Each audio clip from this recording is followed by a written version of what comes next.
So I think we're still waiting on a couple trustees here, though it's 7 o'clock. We'll hold out a little longer for actually starting this meeting. Oh, there's one of them. And I was just talking to Jonathan, Mayor Pro Tem Baumhofer, so we'll hold off. He should be coming online here very soon. Can everybody hear me? Anybody hear me? Yes. Yes. Okay, good. All right.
Well, by my clock, it is 7:05 p.m. So I would say we get this meeting started. I know Mayor Pro Tem Baumhofer should be joining us here, and we will note when he does. But Miranda, are we recording? We are. Okay, very good. If you would please call the roll then.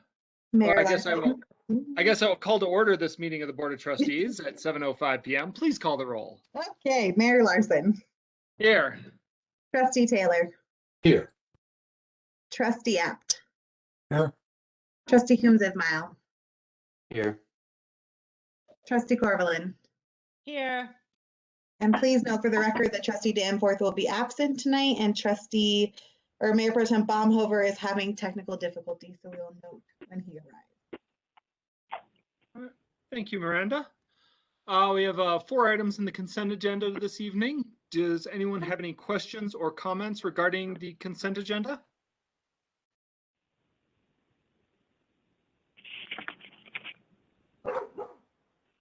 Do we have a motion to approve the consent agenda?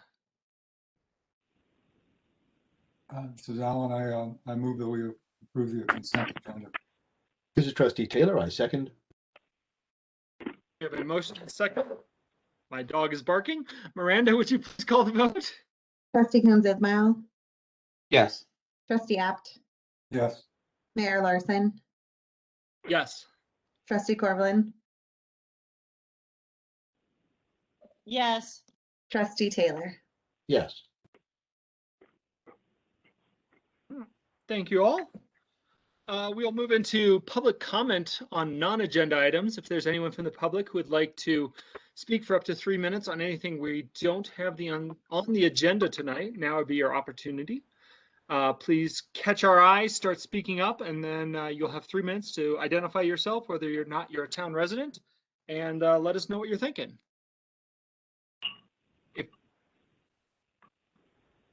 If you're on the phone and muted, you might have to hit *6 before speaking.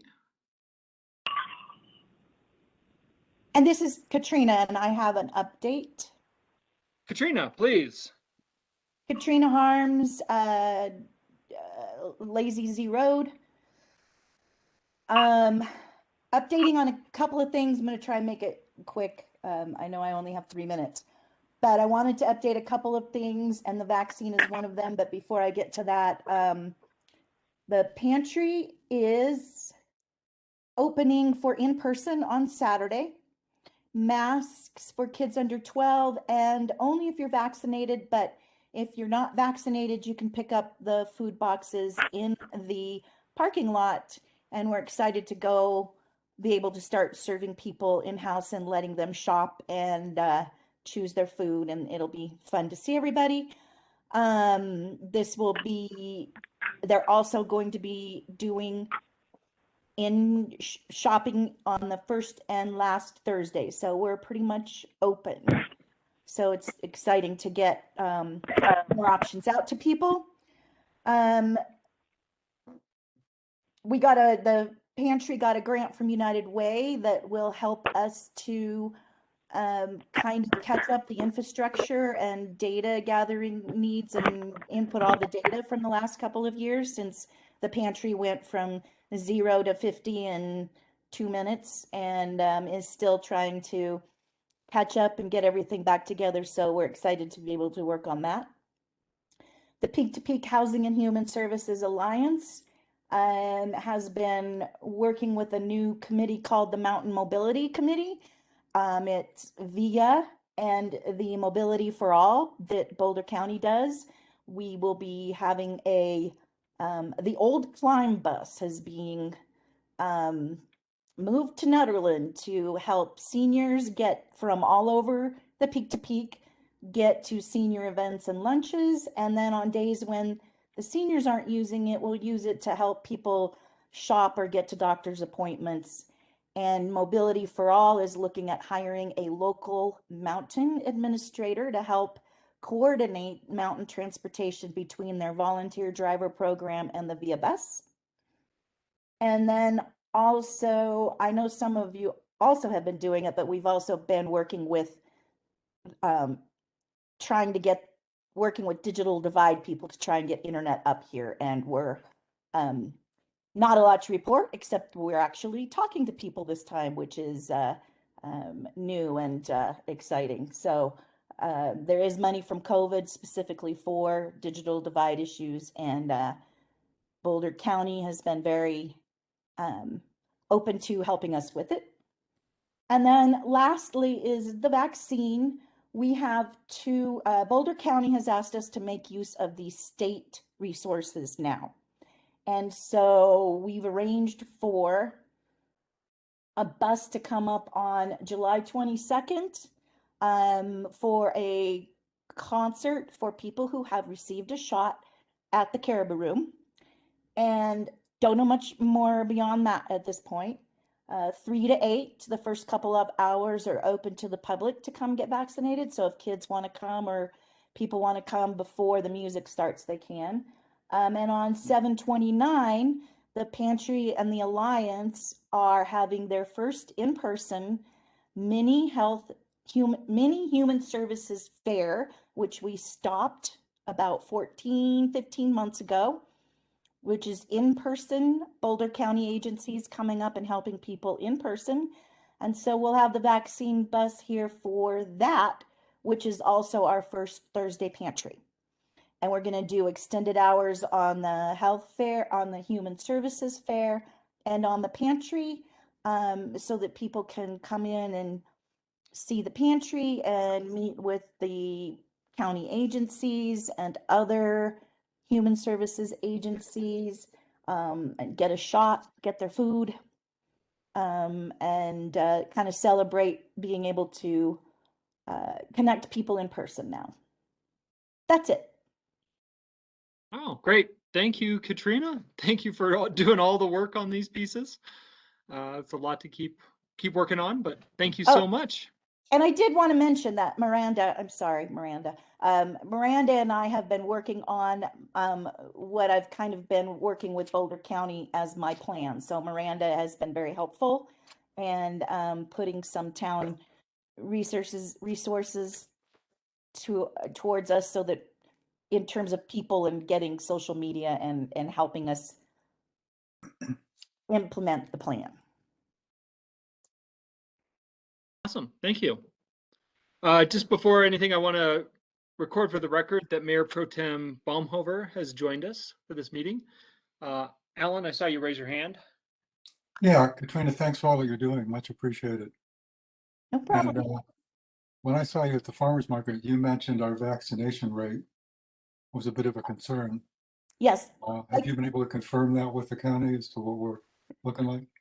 Just today, thanks to somebody posting on Nedheads that they didn't think that the state had recorded their vaccine, I checked with Boulder County Public Health, and they are concerned that that is happening, and they found some instances of it that changed numbers drastically. I am glad I waited 2 weeks to say anything, and then they find out that it might not be true. We're going to continue with the plan, but we might be in better shape than we think. But again, it's just, yeah, it's awful that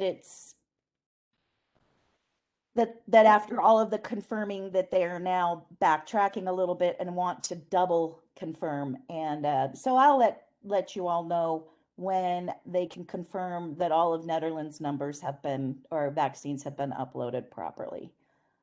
Still doing the vaccine buses because we still have a lot of hesitancy. And after I posted we're less than 40%, I did hear from people about their concerns around the vaccine. So we're still going to do a town hall. We're still going to do the vaccination buses so that we can give everybody an opportunity to ask their questions and get that shot should they choose. Great, thanks for the information. Appreciate it. Thanks, Katrina. Anyone else from the public like to give up to 3 minutes of public comment?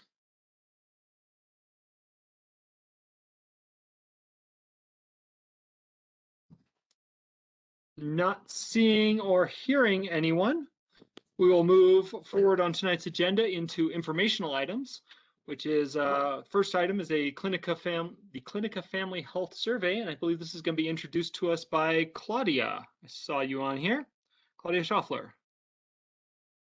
Hello, thank you for having me. Can you hear me okay? We can, thanks. Okay. So as I'm sure you guys know, I've been working with Clinica.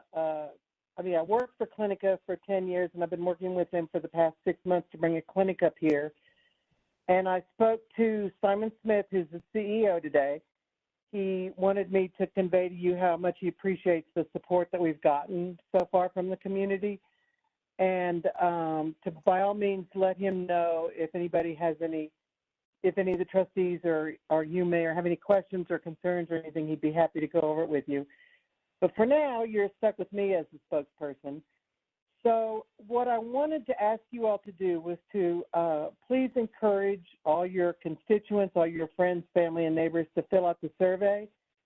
They really need that information because they want to make sure that they're addressing the needs that we have up here specifically. And I was with them when they opened at least 2 clinics, and they've never done it this way before, where they've actually engaged the community, because they had a pretty good sense before down in the Pecos area, Adams County, Westminster, things like that. They had a pretty good sense of what the community needed, but up here they weren't, so they wanted to make sure that they found that out. The things I wanted to address specifically with you was the benefits to the community overall. And not only is it better for our health and well-being, but it has a positive financial impact on us in that, for example, businesses who can't afford to or are not required to provide health insurance to their staff can actually utilize Clinica as the health coverage, although, of course, it's not an insurance, but Clinica provides services to everyone whether they have insurance or not. They provide services to all insurance with the exception of Kaiser, and they provide services to anybody else regardless of ability to pay. So they actually work with you to get you on Medicaid or into Medicare. There's a Colorado Indigent Care Program that can be used in community health centers, which Clinica is. And that is on a sliding scale to help you with health insurance. If you're underinsured, meaning you have a large deductible, you can see if you qualify for the Colorado Indigent Care Program, which would take care of your health care up to the deductible. Obviously, it has to be in a participating community health center. Some emergency rooms take it too, but it's a great benefit. And the other thing I wanted to emphasize was that unlike most practices, Clinica is nonprofit. So what they have to do is sustain themselves up here. They don't need to make a lot of money on this. They don't need to make any money. They just need to sustain themselves. So that's a big benefit to the community because they're also held to a standard of case management and outcomes. They're very data-driven. So what they can provide for us up here is case management that will help our folks with diabetes or high blood pressure, just about anything you can imagine that is considered chronic. They actually, and I used to supervise the people that did this, we would run reports weekly of patients who maybe their blood pressure was high at their last visit. And then these folks' job as case managers is to reach out, see how they're doing, see if they need to come in, are there any medication adjustments that need to be made. And it's a huge benefit for outcomes. And like I said, Clinica is very data-driven, so they like to have good outcomes. They actually piloted a program where we had a pharmacist that would call people and monitor their blood sugars and then make adjustments on the phone to their insulin or whatever they were taking. I mean, it's a huge benefit for the community, and it's something that we really, really need to have up here. And I just appreciate all the support, but I'm also asking for more support. Right now, what we need is to get those surveys filled out. So anybody that can help me with that, I would really appreciate it. And it's crucial for us to be able to tell Clinica what we want and need up here. One more thing is when Clinica also offers, it would not be up here, but they offer dental care. It's on the same ability to pay or not. You get good dental care. They offer nutritionists. They offer mental health. Like I said, they offer case management. It's just pretty endless, the services they can offer. And again, all they have to do is sustain themselves up here. They don't want to come up here and build a big fancy clinic and then have to close it down. They don't want to build a big fancy clinic anyway. They want to start out with something that works and then take it from there. And my experience with them is they may start out, for example, 2 or 3 mornings a week and then expand from there. And what they're hoping to do is have a clinic here in Nederland to serve this part of the county and then have a clinic down in Gilpin County that would serve that part of the county. So, and they've already been looking at space up here, I'm excited to say. So whatever support you can give us now, and then as things move along, we'd be coming back to you, of course, to say, hey, can you help us with this? You can help us with that. But pretty huge for the community, and I am open to questions. Thank you, Claudia. This is this is so exciting to think we might finally be getting close to what's been a goal for how many years now. Really appreciate Exactly. all the work you put in on this. Any trustees have questions for Claudia? No question, just comment. And thank you so much for all the work you've continually put in between niche and all of these programs. You're always have your you're always involved in trying to help out the community. So just wanted to say thank you and appreciate all the extra effort you put in. Thank you. I appreciate that. I love this community, obviously. Well, don't hesitate to reach out to me if you have any questions or need anything explained. I'm pretty well versed on Clinica, so. Yep, and don't hesitate to reach out if there's anything that comes up that we can do to help. You know, Okay. you have our emails and you can get a hold of us outside of board meetings. If there's anything we can do to help move this forward other than just getting people to fill out the survey, let us know. Right now, that's a biggie, but I will definitely keep you posted. At some point in time, I think one or some of you might like to meet with Simon. He's the CEO at Clinica. He's amazing. He was my boss for a couple of years, and then he moved on up to CEO, which was no surprise. And of course, I took credit for that. Yeah, he's a great guy to work with. Awesome. Wonderful. Thank you so much, Claudia. Sure. Thanks for having me. I appreciate it. Yeah. All right, we will move to action items now. We have 4 action items, beginning with a discussion regarding the rights of nature. And I believe we have another guest with us to introduce this item. Gary Wochner, I see you on here. Yeah, can you hear me? I can hear you. Welcome. Okay, great. And I'm going to do screen share. I'll just give you guys a quick presentation and see if I can make it work.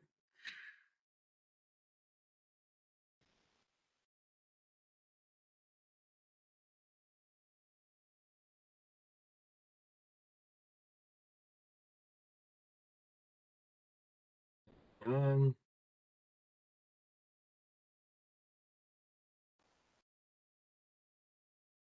Right, hang on, it's coming.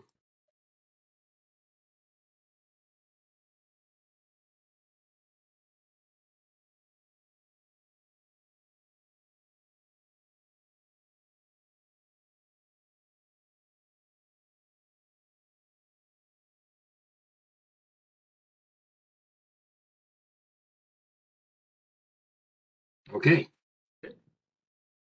There we go. Sorry about the delay there. We're going to start the slideshow from the beginning. Hi, everyone. I'm just thrilled to be speaking to the Town Board of Nederland, Colorado tonight. My name is Gary Wochner. I'm the director of Save the Colorado. This short presentation is also on behalf of the Earth Law Center and a guy named Grant Wilson. Grant's been on the net a few times and given talks, and so you may have heard of him or me.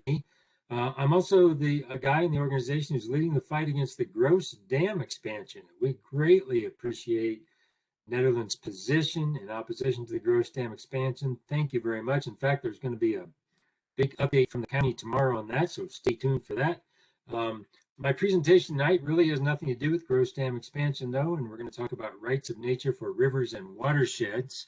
And I'm even though the organization is based in Fort Collins, I'm a part-time resident up on Hummer Drive, just off Cold Springs Road, and it's raining like the dickens right now on Hummer Drive, and sometimes that affects the internet access up here. So if I go intermittent, I'll back in.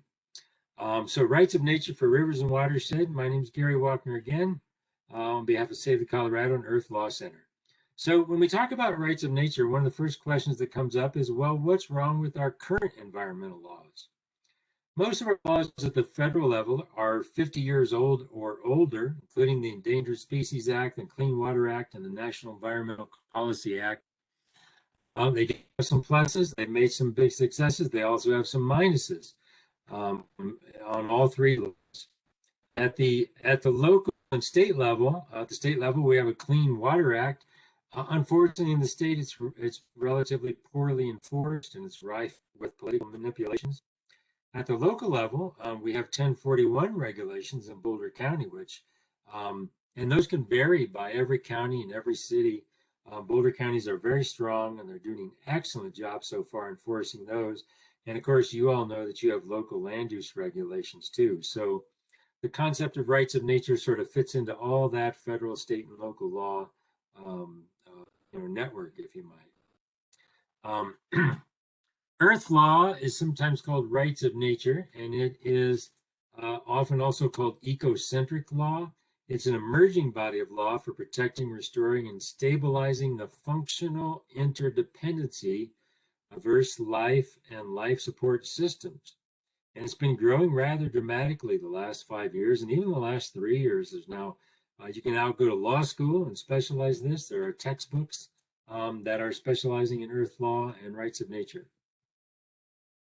What rights of nature really does is kind of correct laws within the current legal system, and it creates a situation where nature has fundamental rights to exist, thrive, and be free from pollution.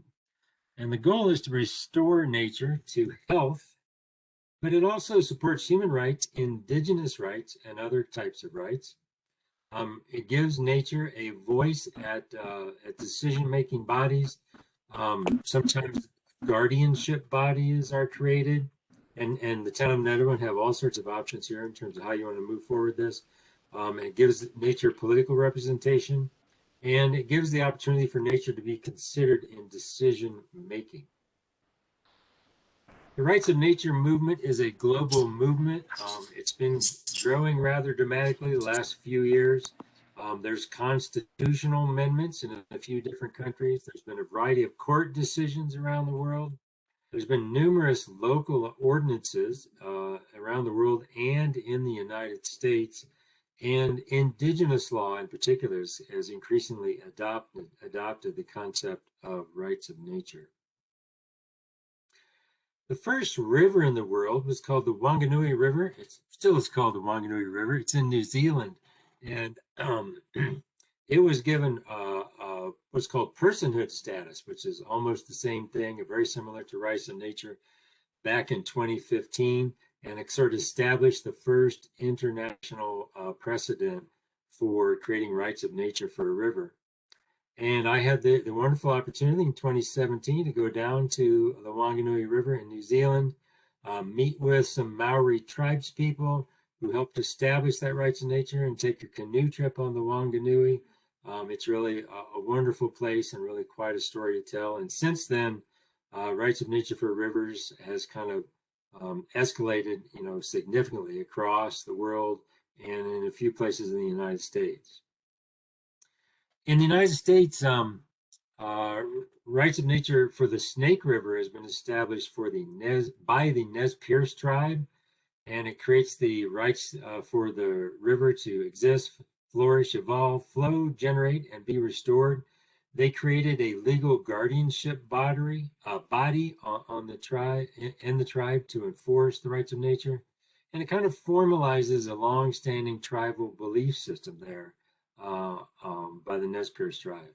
And then also just recently, rights of nature on the Klamath River by the Yurok tribe, where the tribal council recognized the right to protect the Klamath River, its ecosystem, species, and its people, and created a situation where the Yurok tribe secured the highest protection for the Klamath River. Klamath River has a right to exist, flourish, and naturally evolve, among other rights.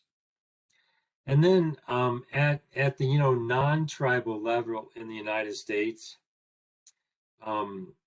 just last year, the Democratic National Committee Council on Environment and Climate Crisis recommended to the Democratic National Party to establish a commission similar to the President Clinton's Council on Sustainable Development to explore incorporating rights of nature principles into U.S. law. That was the first time this had happened at the national level by a political party in the United States. And I'm not representing one party or the other. We're not party affiliated, but it was a big, new situation where the Democratic National Committee proposed this. President Biden ultimately did not take that proposal up, but it got to the highest spot ever in the United States. And there's also several local and regional situations in the United States where rights of nature have been established. The city of Santa Monica residents passed a ordinance that the ecosystem possesses sustainability rights. Just 2 years ago, there was a Lake Erie Bill of Rights that was passed by a local community. And then just last November, 2 rivers in Orlando, Florida, and it was on the ballot there, the Wekiva River and the Econlockhatchee rivers, both established rights of nature, and it passed by 92% of voters in Orlando, Florida, which is Orange County, Florida. And rivers across Colorado, of course, are coming soon with our work. We're working on this proposal with the Earth Law Center and also some international organizations. The concept of giving rights of rivers creates, the concept of a right to flow, a right to perform essential functions within its ecosystem, right to be free from pollution for the watershed, right to feed and be fed by sustainable aquifers and glaciers, a right to native biodiversity, and a right to regeneration and restoration. And we're currently in conversations with about 10 communities in Colorado and Utah, Boulder Line, Steamboat Springs, Durango, Vail, Eagle, Denver, Fort Collins, Bluff, and Moab. Those conversations are all at different levels. Some of those are actually with town councils or board members or even planning board members. Some are with local groups, some are with local people. And we're excited to kind of move this project forward in the Colorado River Basin. Our concept is to kind of create what I would call points of light, where we're just starting a new friendly conversation about rights of nature for watersheds. So specifically in Nederland, the proposal before you is a rights of nature for the Boulder Creek watershed in Nederland. It is a non-binding resolution. It is not an ordinance. We're very open to any wording changes. The Sustainability Advisory Board offered a couple wording changes, and ProSab also offered a couple wording changes. It does not create a new law or change any law. It avoids contentious litigation. Again, it's a non-binding resolution.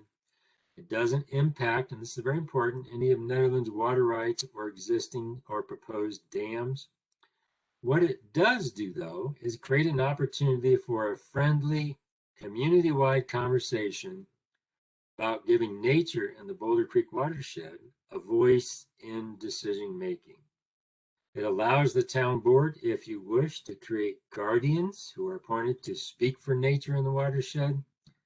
And it would set Nederland on track as being a world leader in the rights of nature movement. Last month, we did a presentation before the Sustainability Advisory Board, and they unanimously voted to support the resolution. And just a few weeks ago, we did another presentation for the Parks, Recreation, Open Space Advisory Board, which also unanimously voted to support the resolution. So this is my last slide. There's a fair amount of information on our website, savethecolorado.org /rights of nature, including videos, lots of newspaper articles, presentations. There's a nice long video here of me interviewing. On my left is Linda Sheehan, who is the founder of the Earth Law Center, which used to be based in San Francisco. And on my right there's Corinna Gore, the former vice president's daughter, who works in the rights and nature movement at in New York City at Columbia Law School. And so there's lots of information there. I'm happy to answer any questions you might have. We can go through the proposed resolution however you like and discuss it however you wish. Thank you very much.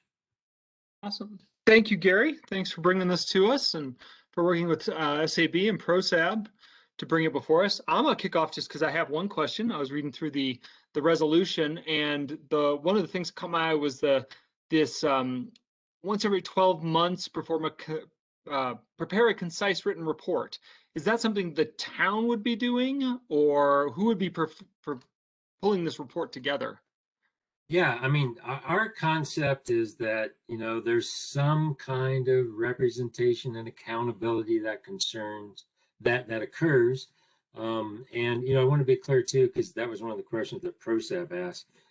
The report wouldn't be for all of the Boulder Creek watershed, which of course starts in at the Continental Divide and goes all the way basically out to Frederick, where it meets the St. Vrain River. It would just, as you know, Nederland only has jurisdiction in the town annex boundary of Nederland. So it would be a short, concise report about the watershed health in the town of Nederland. And so I think that, and we could change the wording there if you want, but I think that the town would do that, or ask someone to do that, and it would be, a fairly concise, I think is the word we were getting at, just kind of report to out to the community about the health of the watershed in the town of Nederland. All right. Yeah, I just wanted to see if it was, it was the town is taking ownership of this then. I mean, that was our concept, so that you would have some ownership and some accountability. But we're open to any proposed change you might have. I mean, we weren't thinking of it as a long-winded scientific report necessarily, that you had to hire a team of engineering firms to come in and do something. And and of course it's a resolution, and you can interpret that however you want. But the concept was that so there at least is some representation of the watershed and some accountability to the community about the resolution. All right, thanks. I'll open this up for other questions from other trustees, beginning with Trustee Apt.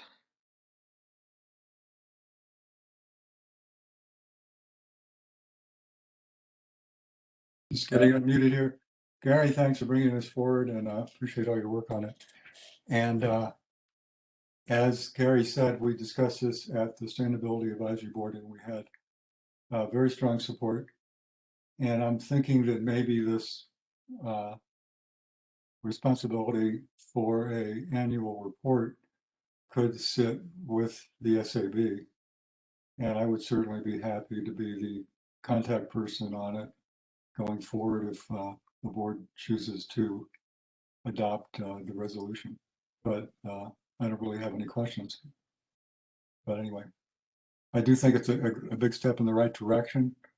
And I do think we have a lot of strong environmental ethics here in Nederland, and we've got a lot of support from the community.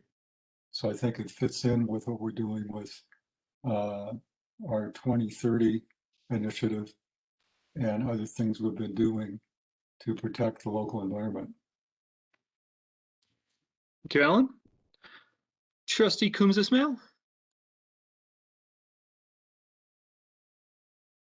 Yeah, we had a great conversation about this at the last ProSab meeting with Gary, and kind of discussed some of the strangeness of applying rights to, let's say, a watershed, by individualizing that and kind of turning it into a person.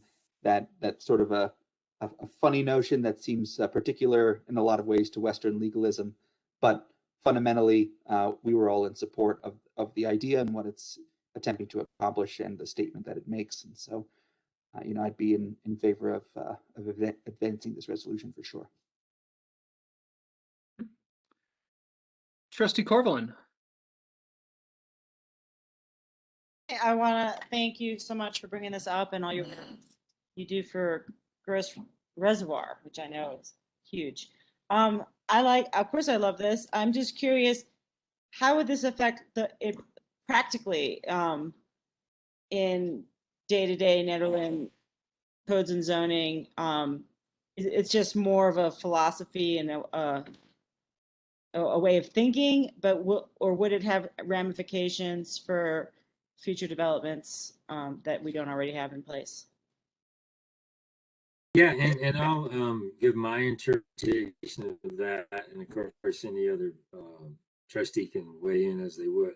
Because it is a resolution and not an ordinance, it is merely an opinion or a statement of the trustees. It doesn't have any legal binding whatsoever, and there is a reason for that.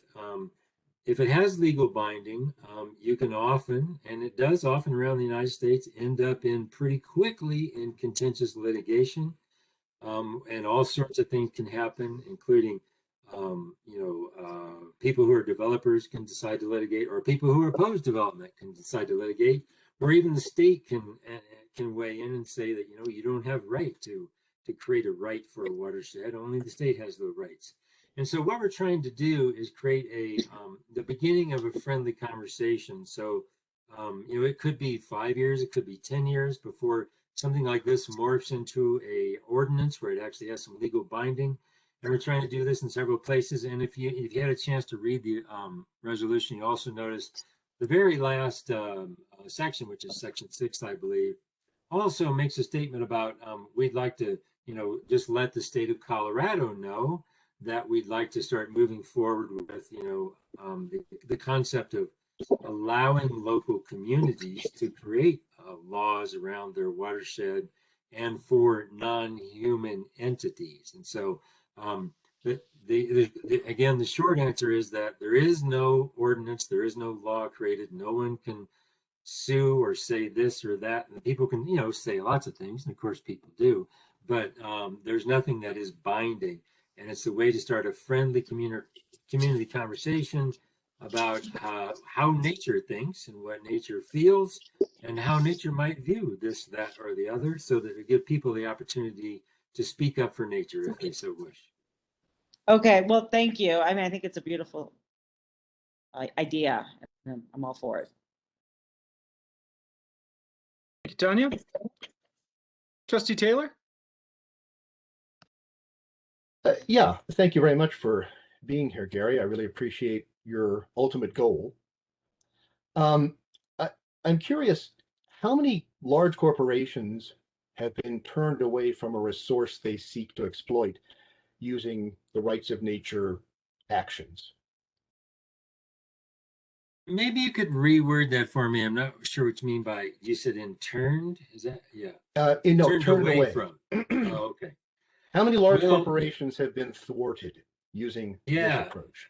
Yeah, so that's a great question, and I'm going to answer it in two ways. The first way is, one of the impetuses for the idea of creating a rights of nature movement is, of course, in the United States, corporations became persons with the passage of Citizens United with the Supreme Court.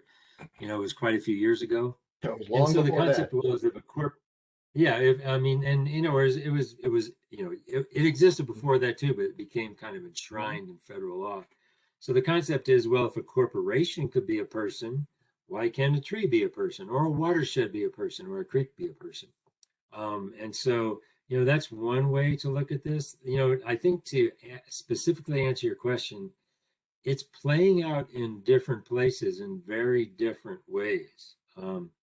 So, for example, when the people of Cleveland, Ohio passed the Lake Erie Bill of Rights, the state of Ohio relatively quickly weighed in and said, you can't do that. And the whole thing went to court, as just one example. Now, if we go down to Orange County, which is Orlando, Florida, when they actually passed a local ordinance with stunningly 92% support of the local voters, and an environmental group quickly weighed in and sued a local proposed development. And now that is playing out in court. And so in the United States, I would say that it's playing out in various ways in various places. Around the world, it's also, playing out in various ways in various places. A lot of places that have passed rights of nature laws or ordinances, it's still kind of up in the air. Well, like, what does this mean? What does it give you a right to do? What does it give the watershed a right to do? What does it give a person a right to do? And that's going on in India. There was just a recent passage in Uganda by a local tribal group creating rights of nature for their watershed. And even on the Wanganui River, where it first happened in New Zealand, there still hasn't been litigation where it kind of got played out in court. Well, what does it mean? What doesn't it mean? So it's playing out in different places. And I would say it's more, as the previous trustee noted, it's more kind of a a philosophical opinion of the community and the trustees about, well, how we feel about nature. And we do think it should have some sort of voice. So we're going to start a friendly conversation rather than actual like an ordinance or like something that creates a law and we all end up like, arguing with each other about it. The goal is certainly is clearly sincere and certainly well-meaning. But I'm wondering why it seems more expeditious to try to assign rights to nature than to emphasize the rights of those underprivileged humans who would like to benignly exploit nature, use it responsibly. What about why do we need to bring in nature as a plaintiff when we already have an actual problem of human beings who are being deprived of the right to responsibly access nature by other human beings who are exploiting and destroying that nature? Why is that different strategy expected to be more effective? Yeah, and we're getting into some legal minutia, but it's actually a fascinating question. So, and I'll give you just a quick example. In the Gross Dam expansion fight, we're in federal court, and we were in state court defending Boulder County's opposition to it. And in order to be in court, we had to say that we are actual people who would be harmed by this happening. So right, in you had to establish court, standing. Yeah, and you have to establish standing, and we have standing because we're people, we live around the reservoir or wherever, and we're going to be harmed. Right. What the rights of nature tries to movement is grow the concept of standing so that not just people have standing, but nature has standing. And again, there's kind of two precedents here that sort of really started this in U.S. legal law. The first of those was back in the 1970s when there was a Supreme Court ruling about should trees have standing, it was called. And one famous justice, William O. Douglas, wrote a famous dissent that said that trees should have standing and that trees should have rights. And it sort of helped like push the rights of nature movement forward in the United States. And so the concept that nature can have standing, has been moving forward ever since. And then it really kind of got a kick in the pants when the Supreme Court said that corporations have standing. Well, a corporation is a person. And so if a person is a person and a corporation is a person, well, why can't Boulder Creek be a person too? Well, it just kind of begins that friendly conversation. Yeah. Wouldn't that be very different though? A corporation is recognized as a person, and person is a very nebulous term. It actually means a facade, something in front of something else. If a corporation is considered a person because it is viewed as a collection of persons who together make decisions as if they were one person. Now, are you seeing, so that's why they call corporations persons under the law, persons in corpora, but that's caused a huge amount of trouble. So I think corporations are probably a very bad example to use here. How does nature become a person in the sense of it is making decisions as if it were a person? Is that where the guardians come in?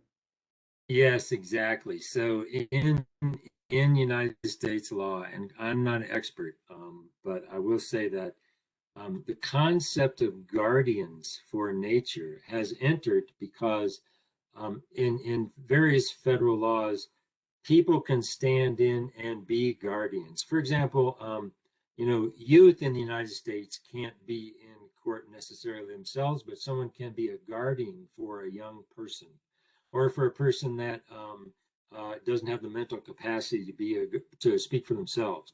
So the concept is that a person or a group of persons, which could be appointed by the Board of Trustees, 2 or 3 people, could be guardians. And so it begins that conversation. That's kind of how it's played out in different places and also in the United States.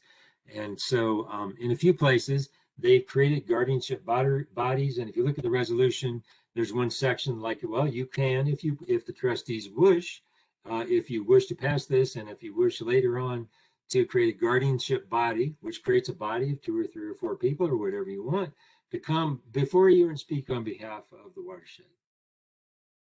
All right. Thank you very much. Yeah. Thank you, Julian. Mayor Pro Tem Baumhofer.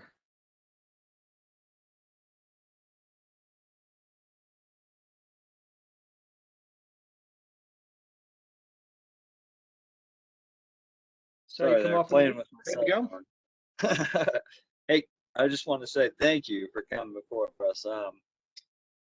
Honestly, I'm all for this on a political level of Nederland. I I have my questions on it more, so I guess I want to couch my comments with the fact that I'm an elected official that can ask you this. So we have a watershed, and I think it's obvious before you we're all in agreement of this. But I guess my question comes to, we're applying rights, which are fundamentally a human anthropomorphic concept, to nature. And of all things, we're applying it to a watershed. And we're saying you have the right to flow. And I mean, gravity wins, so the water will flow. It doesn't matter how many dams humans or beavers put in front of it, it will flow eventually over a spillway over this. And don't get me wrong, I'm against dams, I'm against this, but I'm going to vote in yes and in favor, and I love what you guys are doing. But what you again have said to Tanya tonight and Alan, essentially, which both basically asked, what fundamental actual capacity do you have to enforce with this, is we don't. And this is a symbolic resolution to show that you care for your watershed, you care for nature. And so I'm all for it. And I loved your answers tonight. I'm like, oh, like, this guy's on point. He's got the great answers. My question is would an organization like you be willing and as blatant right now to apply these natural rights, I guess, to lodgepole pine? You have the right to burn, and property value in your house or whatever you built inside of a fire zone, that's your problem. Because like I said, you're essentially saying a water has the right to flow, and from what I've seen, conservation, mankind's disastrous dams, water still flows. And yes, it destroys ecosystems, but we're currently rewriting building codes right now and rewriting things where we live in a fire zone. So we'll say water has a right to flow because we're all intelligent enough to realize we live on water. But are we gonna give the same rights to a forest to burn? And so I'm gonna vote for this, but you are a representative of a very influential organization that I think is kicking ass and taking names. So I'm gonna challenge you. Will you give the same right to a forest to burn when it challenges the very homes that people live in? Because I think that is actually true environmentalism. And this is going to pass tonight, hell or high water, because it's simple, it's brain dead, and it's not brain dead. You guys have done amazing work, but you guys have done such an amazing work that it's basically stand against us, and you're going to show yourself that you have no brain. But will you take that same intelligence and apply it to a forest right to burn in an ecological zone that is ecologically, our lodgepole pine is supposed to burn? And the only thing standing against it are these same legal controls and these same environmental restrictions. So I'm going to vote for this, and I think you guys are kicking ass and taking names. But because I was given a position to ask you, and I think you are a very intelligent man, I ask you, take to your organization, apply this right to lodgepole pine, protected by Smokey the Bear, to give it the right to burn and restore itself naturally. Property values, your home be damned. And I will say that is environmentalism, and come at me. I appreciate the comment / question, Jonathan. And I just got to say how wonderful it is to have such a deep conversation here with the Board of Trustees of the town of Nederland, which, you probably wouldn't have in a lot of different places. And I'll also say that the house that I own up on Humber Drive is about 300 feet below the burn line, and I can see the dead trees from my house. And so, I don't answer this question naively. When we gave the presentation to the Sustainability Advisory Board, they actually asked, and we were fine with it, saying that that the rights are for the watershed, including the forests and the wildlife of Boulder Creek watershed and the town of Nederland. And I think you'll see that those few words added into there. But our goal is to start a conversation and to create, a friendly dialogue. It's not to get into, extremely controversial concepts. Did the tree have a right to burn, and then therefore the person, doesn't have the right to put out the fire? We don't intend to go there, really have that conversation. We're just trying to make it more friendly. And so I'm going to punt on your exact question. But saying it full, knowing well that, I own a house here, and it could burn next week. And, my goal, if it starts on fire, is to get the hell out of the way, not to stand in the way and have a philosophical conversation about whether it has the right to burn or not. That's sort of where I'm at. But I really appreciate the question and the comment. I appreciate you hearing it, and I'll say I love this, and I'm all about it, and I stand for it, because it's a recognition of where modern law and politics is going to recognize nature and the places that we can actually have an influence and an effect with regulation. And as you said, it's non-binding and it's non-legal, but it allows us to advise a council. My only request from the rest of the board is, if we ever do form a council to speak on the behalf of nature, that we will reach out to the Southern Mountain Ute tribe and get one of their elders to speak on behalf, because we're all immigrants. So if we're going to form a council to speak on the behalf of Boulder Creek watershed, let's actually bring in somebody who ancestrally is native to this land. Thank you, Jonathan. Thank you, Gary, for answering the questions of the board as well. This is an action item, so before we debate whether or not we want to adopt this resolution this evening, I want to open the floor up to public comment.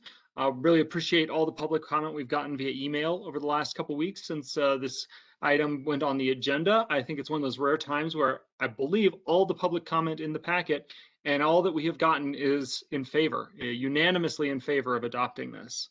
But I want to throw this open to anyone who is here this evening and would like to speak about this opportunity, the Rights of Nature resolution. Anyone who would like to, your chance would be now. Just catch our attention in some way.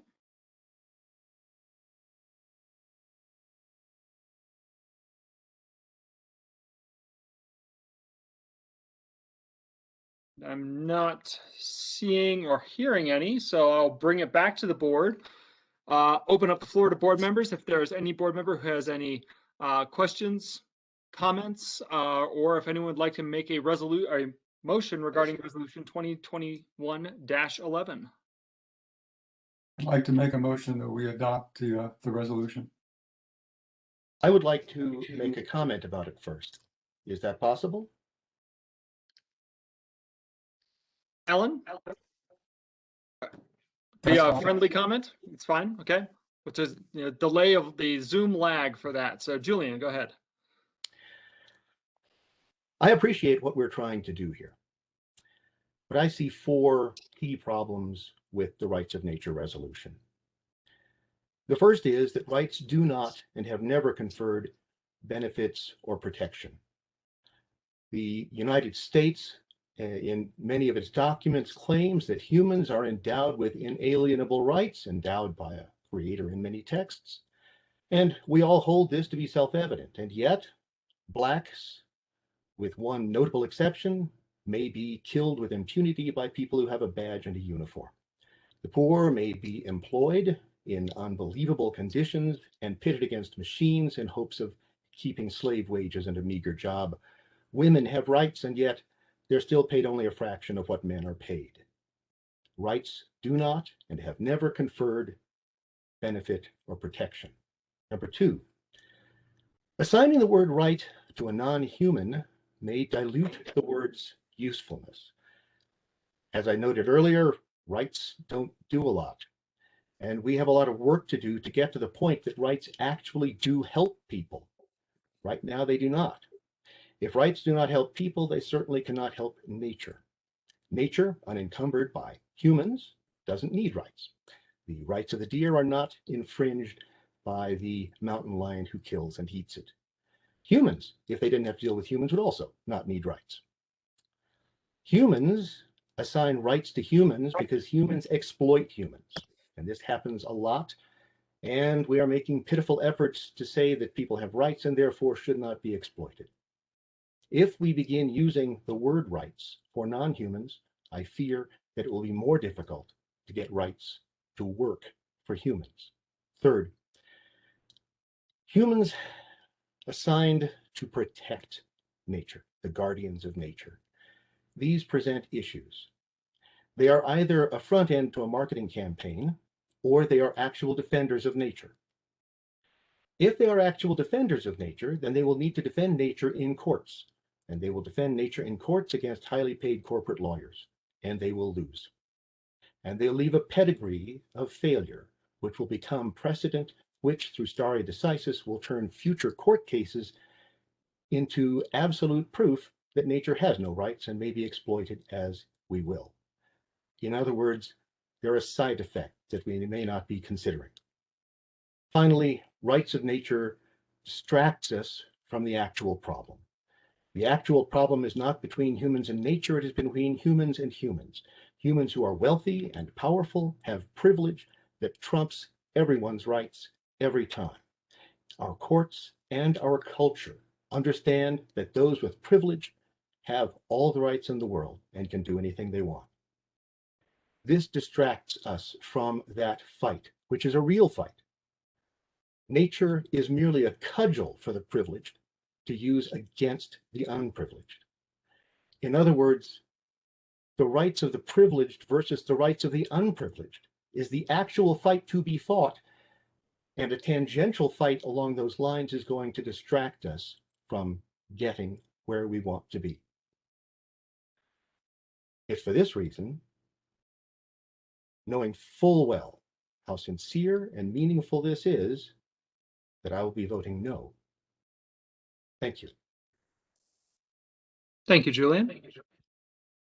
Can I respond to Julian? Can I jump in first? No, you guys, come on, we have a long meeting. Hold on, No. Sorry, Tanya.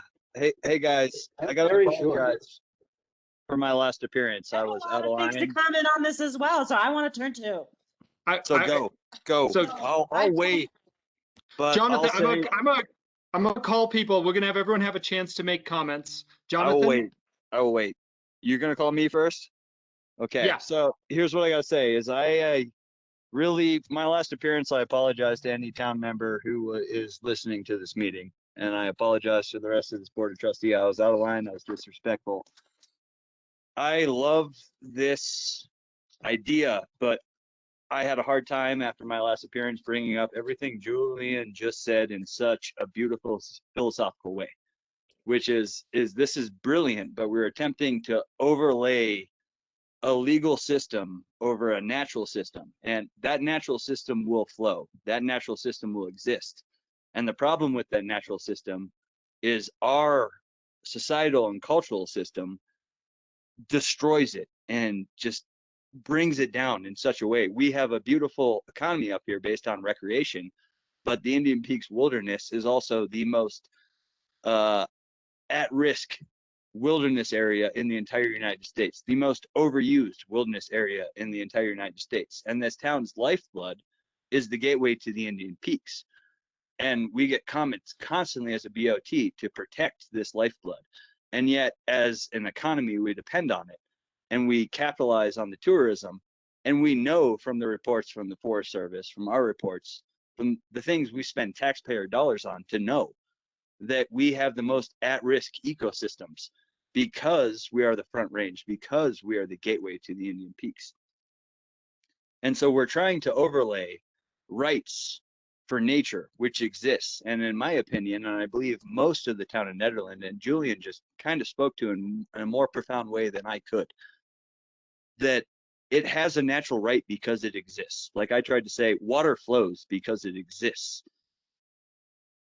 And we're trying to overlay a legal system that in the last year has been demonstrated to fail most of this society in such an epic way that our government is trying to recover.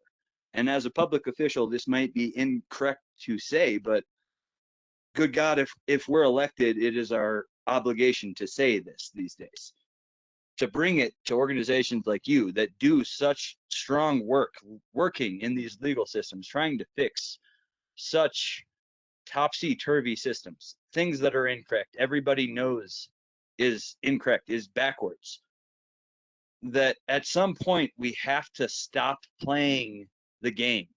We have to stop trying to overlay a failed legalistic system based upon failed human assumptions over a natural system that has existed for millions of years to think we can fix it or to give it some right that it already doesn't have. Because the only right that it doesn't have is our respect. And the only way that we can actually give it that right is to stop respecting the illegitimate system, governments, and legality that allows society to trump it so much. And as a community that is so in tune and strives so strongly to protect its ecosystem, I sometimes wonder how we can still try to utilize a legal system that has failed so miserably at so many points to protect what as a community, hell or high water, we're going to protect, doesn't matter what you legislated. And so I asked, and when I asked that joking question, will you give the same rights to a forest fire to burn? It was to ask you guys, we're at a point right now where the climate crisis is no longer what can we play ball with? What can we be politically correct with? We're at a point right now where what people want is warfare for the betterment of their kids and the betterment of the next generation. The Native Americans that used to inhabit this area had an idea that you looked 7 generations out. And I have a problem right now as a BOT member that with the information I have, I am forced to look at best with an event horizon 5 years out. We have an Envision 2030 process that looks 10 years out.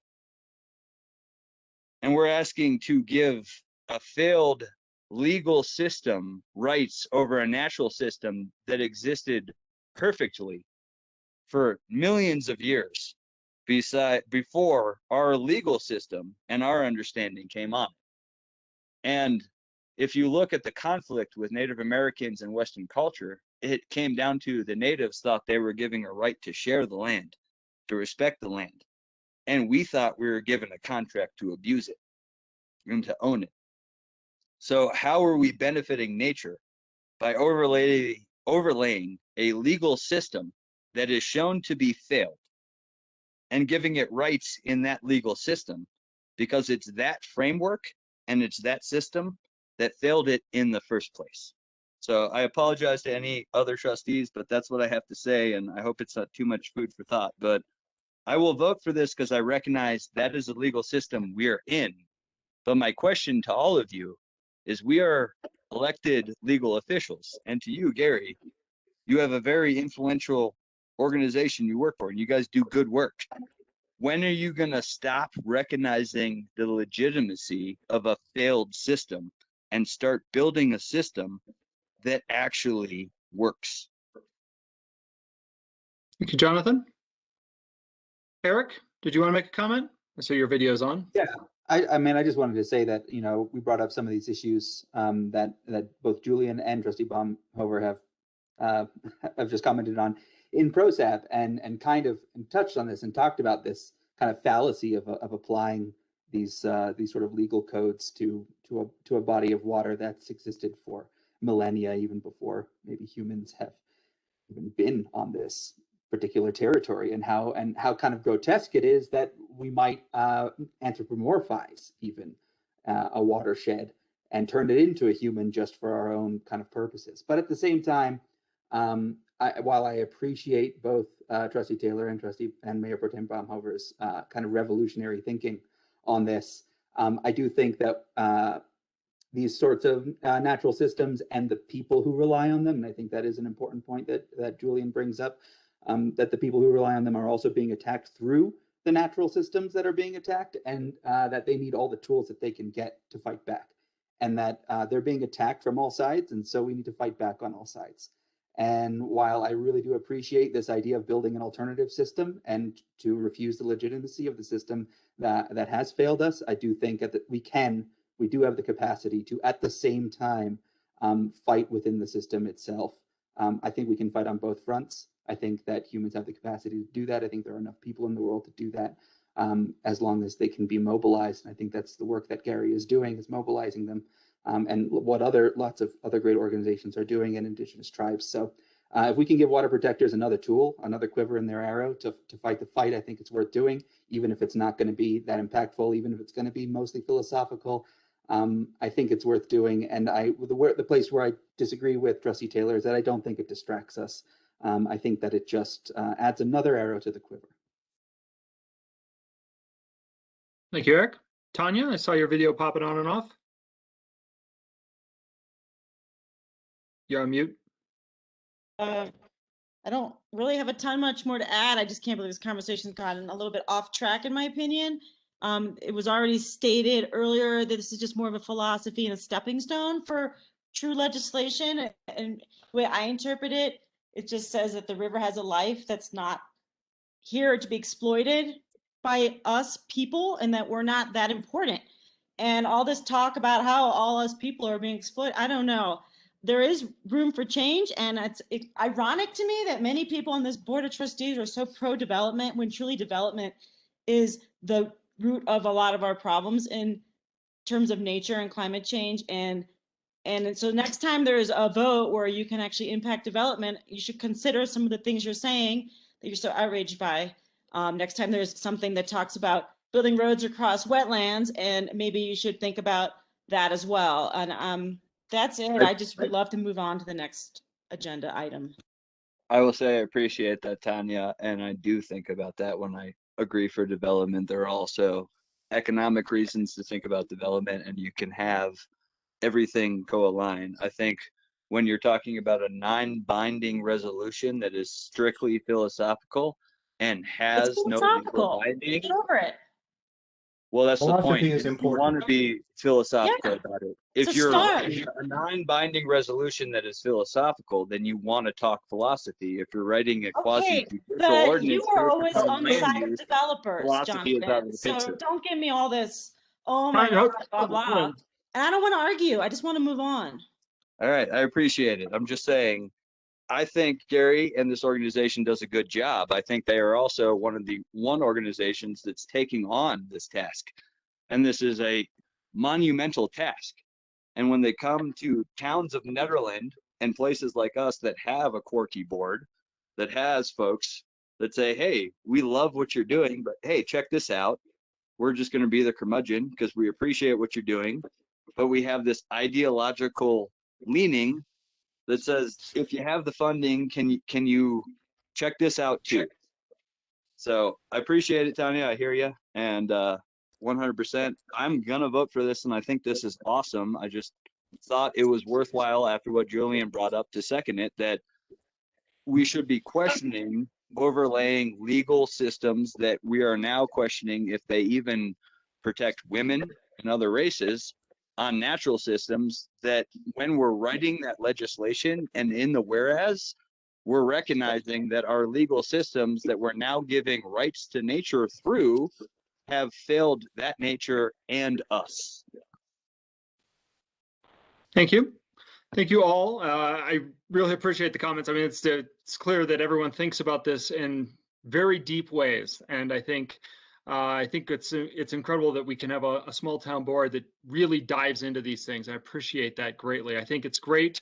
I really thank you, Gary, for all the work. I see this as it's a tool. It's one more piece trying to demonstrate the views of the town, demonstrate what we find important, and try and demonstrate to those entities larger than us, be that the state or the federal level, that this is important, that those are the ones that are making those rules and setting up the systems in which the rules in which we have to work. And so it's a philosophical statement, but it states what we find important, and those kinds of things do eventually help. They snowball, and we get other entities on board, other councils, other cities, and it can drive change at a larger level. So I really appreciate you bringing that forward. Alan, did you want to go back? This actually took place within your motion. I know we had a little delay there because of the Zoom delay to let a comment come in, but did you still want to make a motion this evening? So I still move adoption, and I believe I appreciate everything that's been said. And I get back to what Gary said, and what this is all about is keeping nature in the conversation, keeping nature in the community conversation. So, and I really agree with everything you just said, Christopher. So I continue to make my motion that this. I'll second Alan's motion. Okay, we have a motion and a second to approve. Miranda, would you please call the vote? Trustee Apt, Yes. trustee Coombs Ismail, Yes. Mayor Larson, Yes. Mayor Pro Tem Baumhover, Hell yes. trustee Taylor, No. trustee Corvallin. Yes. Motion passes 5-1. Thank you, Gary. And thank you everyone for, again, a really great conversation. We are moving on to our second action item, which will, I think, have a little less discussion with it. This is one of those fun things we get to do, swearing in one of our police officers. And I believe our town marshal, Larry Johns, is here to introduce the officer and speak briefly. Larry?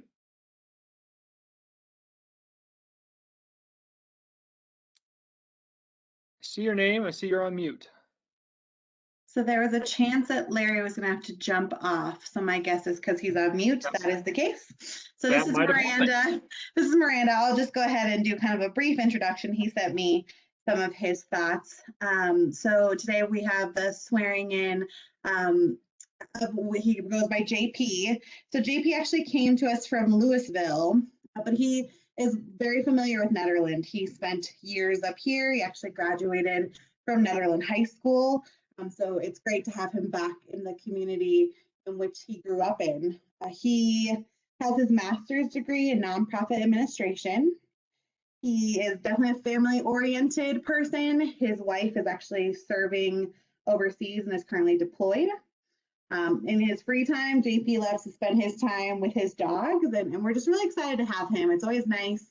Myself speaking to as someone who graduated from Nederland High School, it's always nice to bring people back. So we're really excited to have JP and Mayor Larson. If it's okay, I'd love to invite JP to share anything else you'd like the board to know about himself. That's what I was going to do next. Please, JP.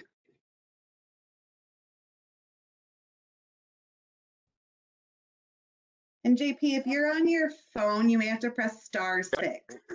Oh, there we go. We hear you now, yes. Can you guys hear me okay? Yes, we can. All right. I'm trying to see if I can get the visuals to work, but I think I'm a little limited. I'm sorry, I'm going off of my iPhone here. Thank you for the kind introduction. And I don't want to take up too much time. I know you guys are really busy, but yeah, when the opportunity arose to come home to Nederland and work up there, I was very excited. I mean, I can even hear from the passion tonight about how much people care about this community. And I know for me personally, especially bringing it to my wife, who, like Miranda said, is deployed right now. You know, she was all about it. She's like, you know, Louisville, Commerce City, those are good places, but she's like, you really need to be in a small town, and going somewhere you care about and love to go to seems like the right fit. So I really appreciate the introduction and the warm reception I've got since being here the last few months.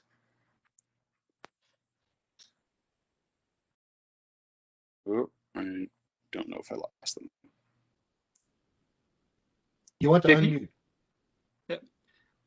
Yep, I forgot to unmute. Thank you, JP. We're excited to have you as part of our town. Glad to have met you a couple times around town. Any trustees have questions, comments? This is an action item. Oh, JP, go ahead, this is Julian. Trustee Taylor.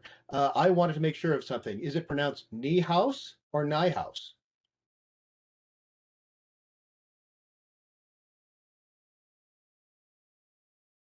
JP, you may be on mute. He's back on mute.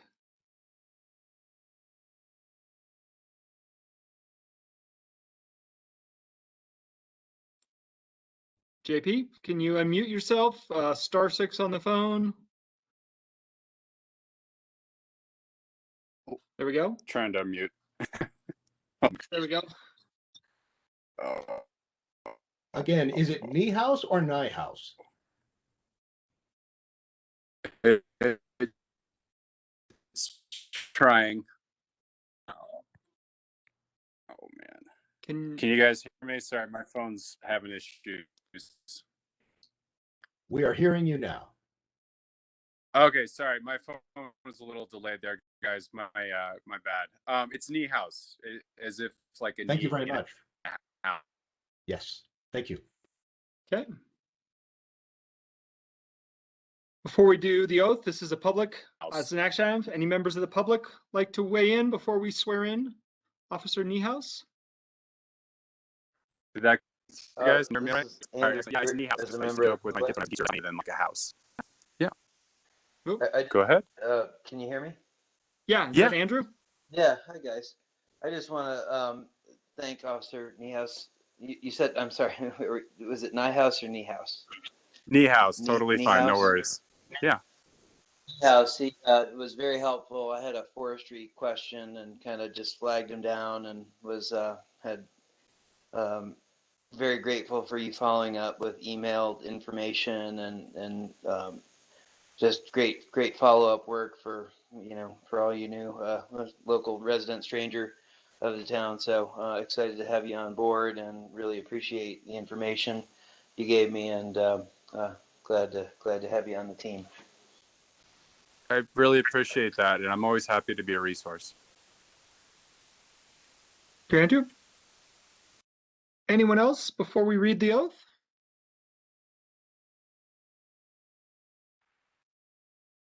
All right, in that case, JP, if you would please repeat after me.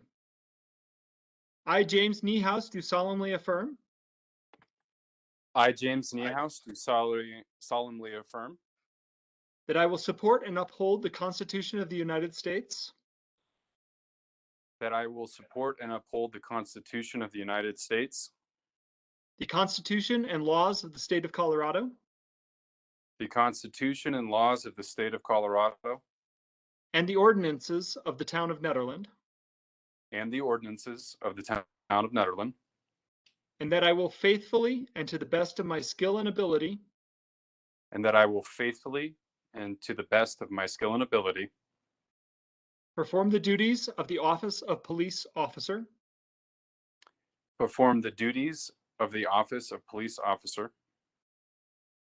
of the town of Nederland. of the town of Nederland. Congratulations, Officer Niehaus, and thank you again. Welcome back to your town. And again, so excited to have you be a part of our team.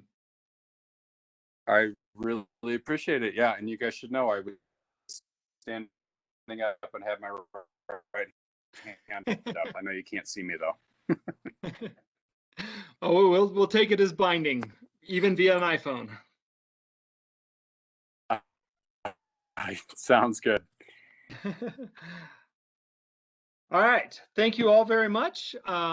We will move on to our third agenda item. I believe will be introduced by our sustainability coordinator, Garrett. I believe I see you on. If you want to talk to us about a compost and food waste reduction project. Yeah, this is first off, good evening, trustees. Nice to see everyone. Yeah, this is an opportunity from the USDA. It's essentially connecting economies to local farmers and really promoting a circular economy by increasing composting. So working with a newly formed zero waste subcommittee, as well as members from the Sustainability Advisory Board, we were thinking of doing a community compost pickup event next year. However, I've received I've done some further information since this was submitted, and I'm not sure that's actually the best idea, because this grant is for a minimum $48,000. So I don't think we could possibly give away that much compost. So I'm actually here looking for input from you all, if that's okay, on potential ways to increase composting efforts around the town, and perhaps just having a general discussion on that, because I don't think, as it's written now, that this is something that we could possibly pursue. So that's where I stand with this grant. I wanted to get this removed from the packet, but was unable to do so. But so it's there for you guys to look at. Okay, so yeah, so this one, we aren't eligible for this one. We have another grant here that follows the next item. So, I mean, you said there is a zero waste subcommittee on SAB now? That is correct. Yeah, it is a subcommittee of the SAB. Okay, I think that's really great, and I look forward to hearing some of their proposals. I will throw this out, just call for trustees if you have comments or thoughts on this. Obviously, this isn't the grant that we'd read about, but if you have composting ideas, Tanya, I see you on here. Yeah, I had some questions. When you say composting event, were you thinking about a one time a year thing, or were you thinking like a weekly pickup? It would be preferably a one-time event, just so But that. why would it be one time when people create compost? You need to get it out of your house bi-weekly, weekly. Restaurants create huge amounts of it. Is there any way to change the idea to be something that's more of a continuous sort of help, so that restaurants can compost and Nederland residents can do it with? I mean, why are you not applying for it? Because it's not enough money? So it's extremely challenging in Nederland for numerous reasons to compost. One, you have the wildlife issues. So leaving compost outside in a bin for a hauler to pick up, that's risky. Right now, it's extremely expensive to run trucks up there, and so hauling is really limited. Businesses are not allowed to compost at the transfer station just because they don't have the capacity. Right. So there's little opportunity currently. And what about focusing on just the restaurants and picking up at behind them?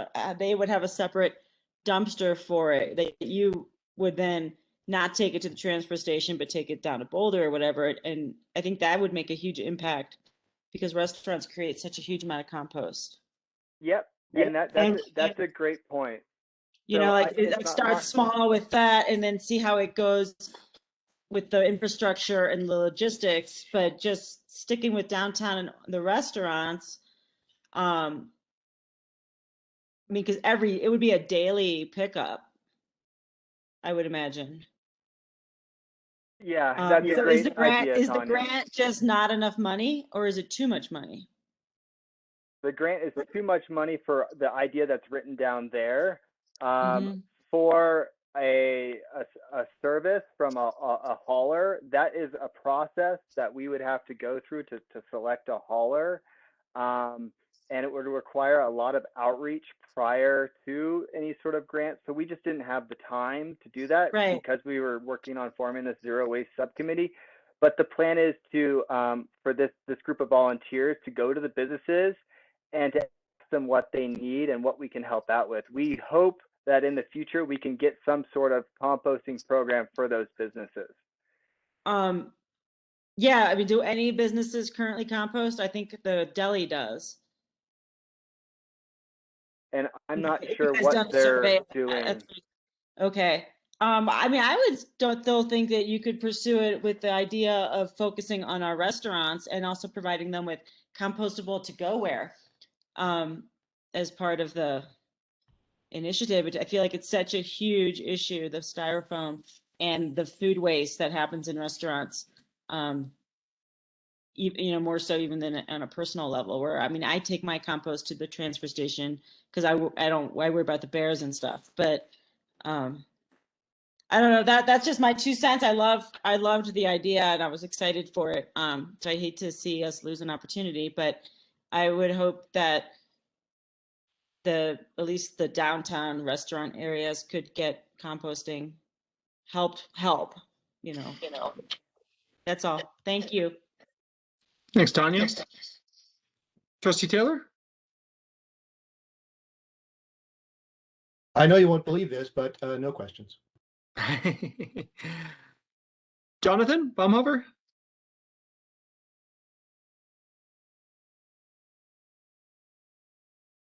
Yeah. So based upon Tanya's questions, I guess we have a grant opportunity, but we have no plan for it, and we want the BOT approval to pursue it because of a deadline. Well, the grant opportunity has kind of been pulled. We're looking for, I believe Garrett was looking for ideas of idea to pursue. So it's not necessarily for this grant opportunity because it is on such a short time scale. Cool. All right. So I have a lot of thoughts around this because I love this idea, and I'm just kind of like, well, it's a great idea. We had Ned Compost. As Tanya said, they did used to come pick up. I was a prep cook, dishwasher, line cook, eventually saute cook for 7 years for a restaurant here in town. Locals did used to work together to try to compost as much as they possibly could. Ned Compost did a hell of a job before we had Ned Sustainability Coordinator and somebody looking out for grants to help support these. It's still very hard to pull off and all of this. And what it comes down to is if folks want to be environmental, they need to step up and they need to compost, which means that our best bet as a town is providing education. Anybody that wants to pay attention could look at Knotted Root, recognize that we have 3 local breweries in town, Knotted Root, Busey Brews, and Very Nice. All of those bring in hops, and they bring in wheat, and they bring in barley, and those are transported in 55-gallon food-safe drums. Normally, after they brew their beer 3-4 months, those are kicked out. Now, the most obvious is Knotted Root because they generally now have to truck these out based upon town ordinance. Now, barley, wheat, hops that has been used to brew beer is prime compost starter material. They also happen to store them in 55-gallon drums that takes a little jigsaw and a plywood and some 2x4s to create a tumbler bin. So if we want to be serious about composting in Ned, we need to start utilizing the local workforce, the resiliency, and another topic we're going to be bringing up tonight is bringing back in and reusing job site material and local waste. So here we're talking about composting, but we haven't even brought up the fact that we have 3 local breweries that currently have to pay for their waste as hazardous material. When, man, if I could get a hold of that for my garden, I would love it. But the most I can use personally is maybe a barrel, and Knotted Root alone gets full of 55 barrels a month. So you want to talk about a composting program to help out the town of Nederland, go talk to Chris Marcio, go talk to Very Nice, go talk to Busey Brews, and then come back to the town with a plan and work with those business owners because they can connect you with people who will find a niche for this and find a living and provide themselves a living up here. But when you come to me as a BOT member and you say, hey, I have a funding opportunity, but I have no idea what to do with it, I am just kind of like, well, I don't know what to do as a BOT member because you're asking for approval to go after money that you have no clue what to do with. You just want it because it's available. So go talk to our business owners. I appreciate all the effort. Jonathan? Thanks, Jonathan. That's really good information. I'll certainly reach out to those folks. Eric Coombs-Ismail? Yeah, some good ideas from Mayor Pro Tem Baum over there. And I also just think focusing on businesses composting in town makes a lot of sense to me. Maybe not so much on residential composting. I think that residential composting is something that, like for instance, I can handle my own residential composting, and it's not actually that challenging for me to handle. I think it's much more challenging for businesses to handle. So if we can find a way to get businesses composting, and then as Jonathan said, to maybe use maybe that opportunity to do some educational campaigns for residential composting, that would make a lot of sense to me. Eric? Alan?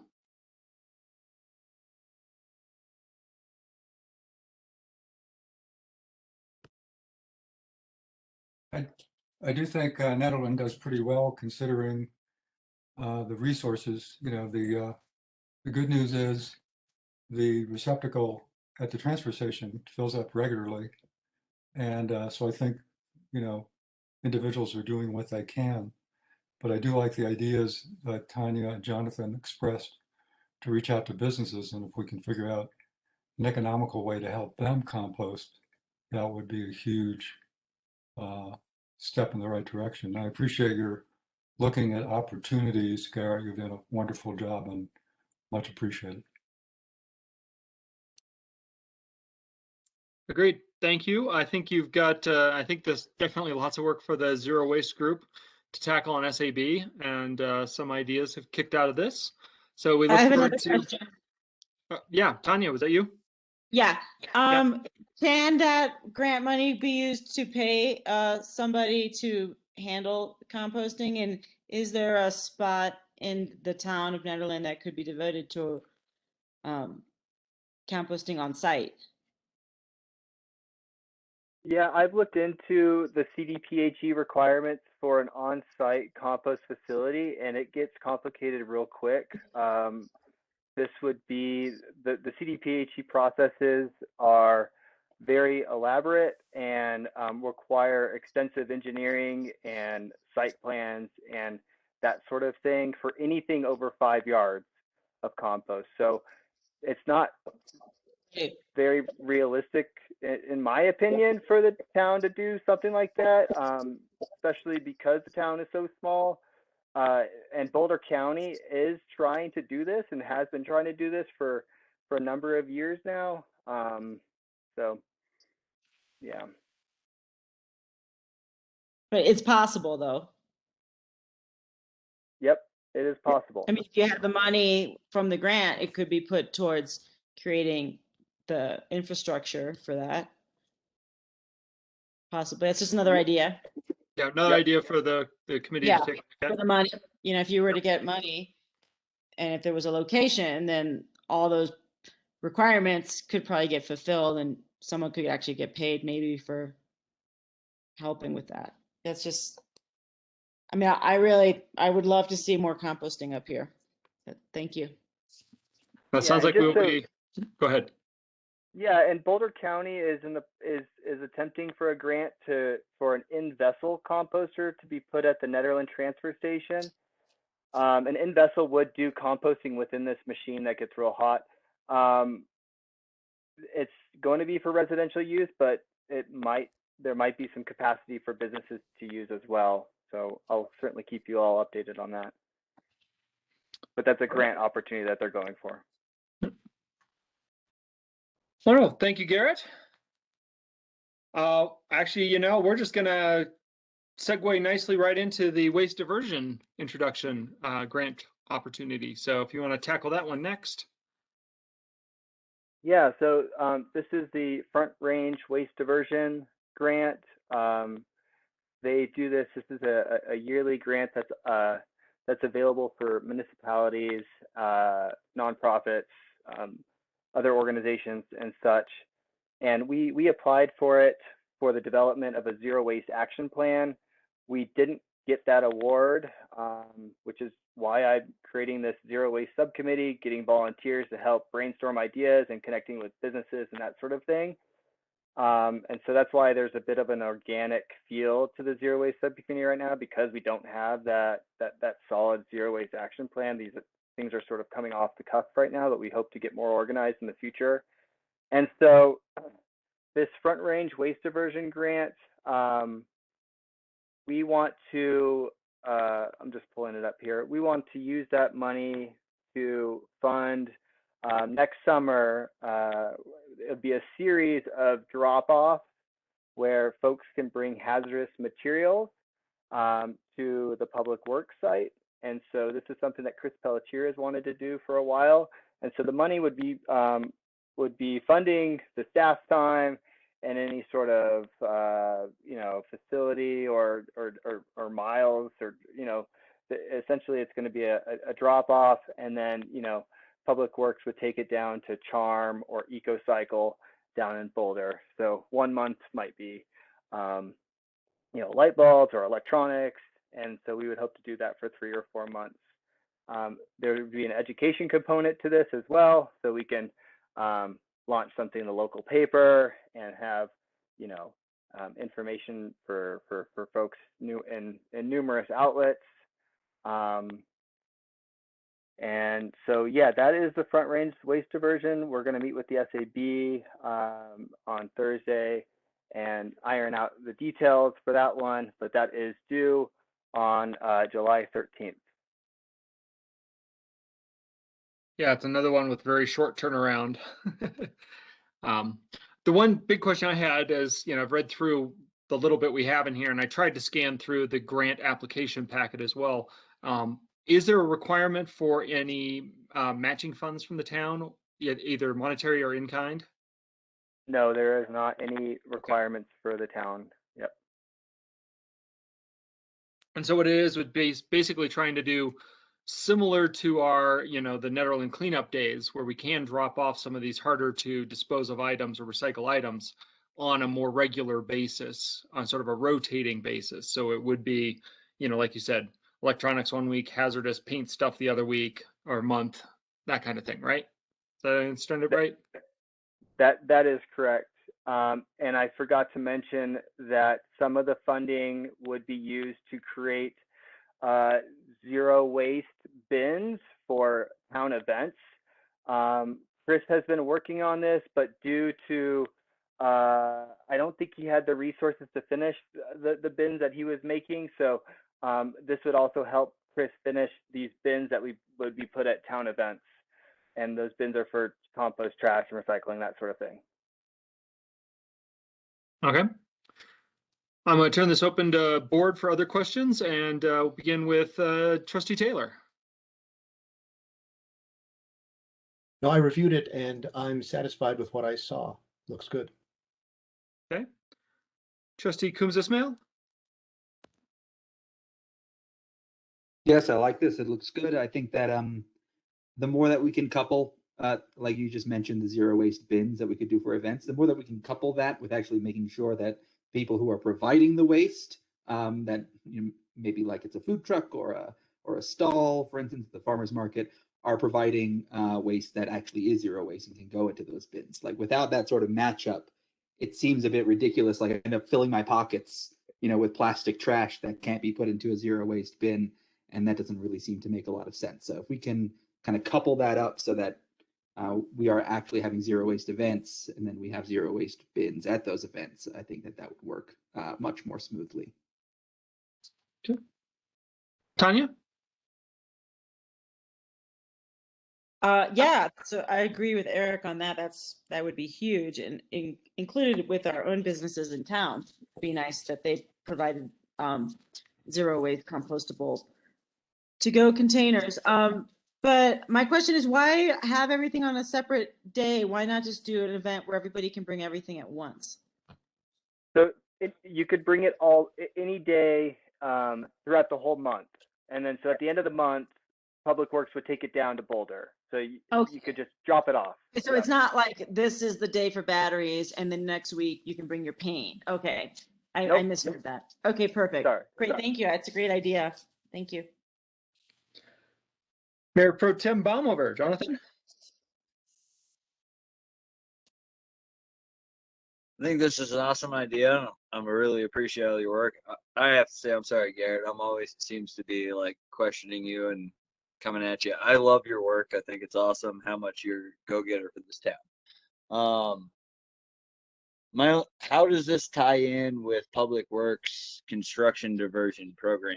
Because I work kind of all over the peak to peak, and there's actually a lot of folks building homes that they're like, where can I get rid of these pallets that I don't have to pay for that reuses it? And I know that, like, as Chris P's goal, if you have reusable lumber and construction material, you have a place to drop it. So if you're talking zero waste in the Front Range, one of the largest areas for development right now, unfortunately, it is something we have to face. How does this zero waste, every other board's member has been about festivals and things, but what about our construction sites? Does this mean that we can tie in, you called it peak to peak diversion, so can we tie in this diversion program with Chris P's construction diversion program for the town of Nederland, so that contractors can actually start to divert usable fencing material and other hodgepodge material that can be recycled through Public Works for a refund to town through this program? Yeah, so the existing C and D, that's for when a construction permit's pulled, and then so that's how those folks are being involved. And then so you're talking about those jobs that don't necessarily have a construction permit but do generate that construction waste. No, I'm talking about jobs that have a permit, but they're in Boulder County unincorporated, but they would rather pull their waste into town of Nederland because it saves them an hour of travel towing a trailer of waste. And currently, as a town, we have all these programs, but no way to incorporate our greater community. And as a BOT, we incorporate their input, we incorporate them as part of our community, but we're running these sustainability programs that maybe 10, 20% of our in-resident towns use. But if we had the ability to offer them to unincorporated Boulder County, 60% of the folks that consider themselves community members would use. And they're the folks that support these programs, but we're not able to find a way to support them.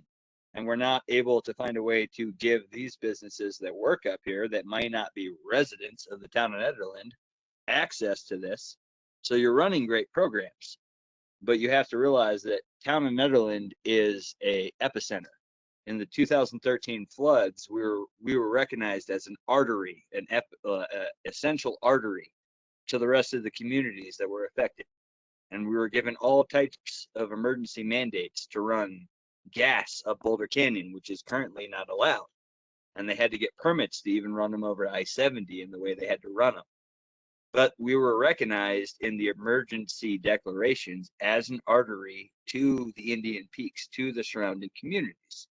So you run these programs, and we have a great ability to affect change through them. But a lot of your business owners own businesses outside of town, and a lot of their business clients are in unincorporated Boulder County.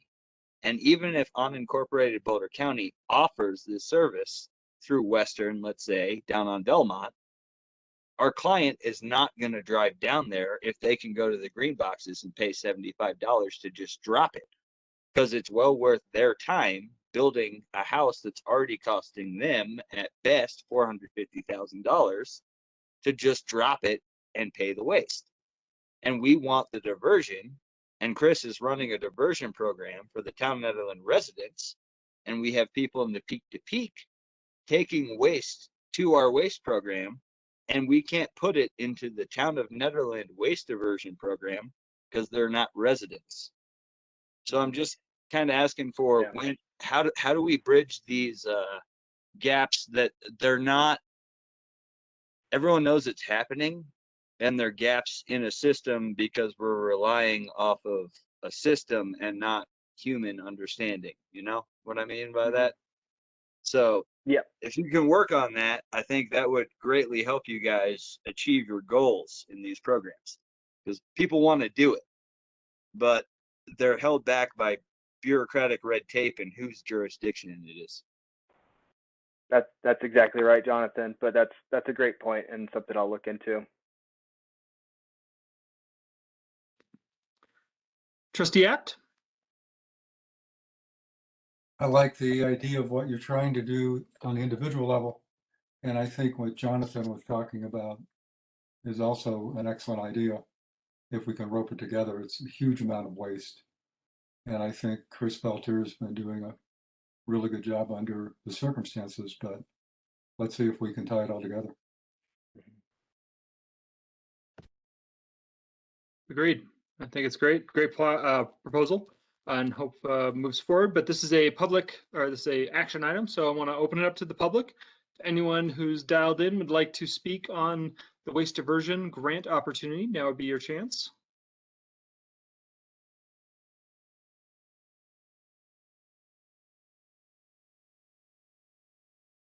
Not seeing or hearing any, I'll bring it back to the board. Any last comments, or if anyone would like make a motion to for the board to direct Garrett to move forward with grant opportunity or not, now would be a good time to do so.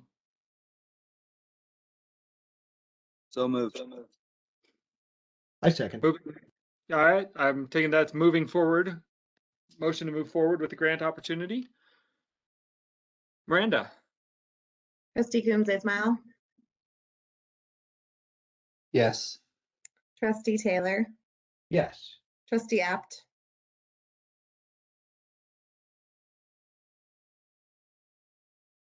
Trustee Apt. Okay, I'll come back. Still?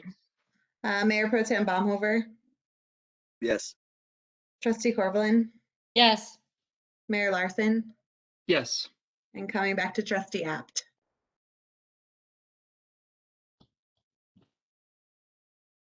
Alan, you're on mute.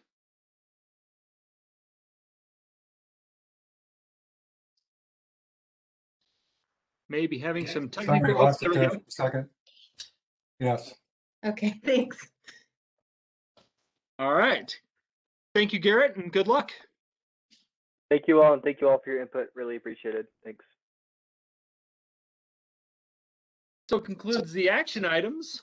We have one discussion item tonight, which is something we'd talked about tackling a few months ago. Miranda, did you want to introduce it? Yes, I will. So this aim is pretty brief, but I have a few more pieces to add. So on June 1st, the board discussed creating an alternate position for advisory boards and commissions. The Board of Zoning Adjustment does have 2 alternates, and so that's why I didn't list them here. So really before the board, you'd be considering alternates for the DDA, ProSab, Planning Commission, and SAB. The person would be an official member of the board or commission. However, they would only be eligible to vote on action items if the board did not have full attendance or did not have quorum.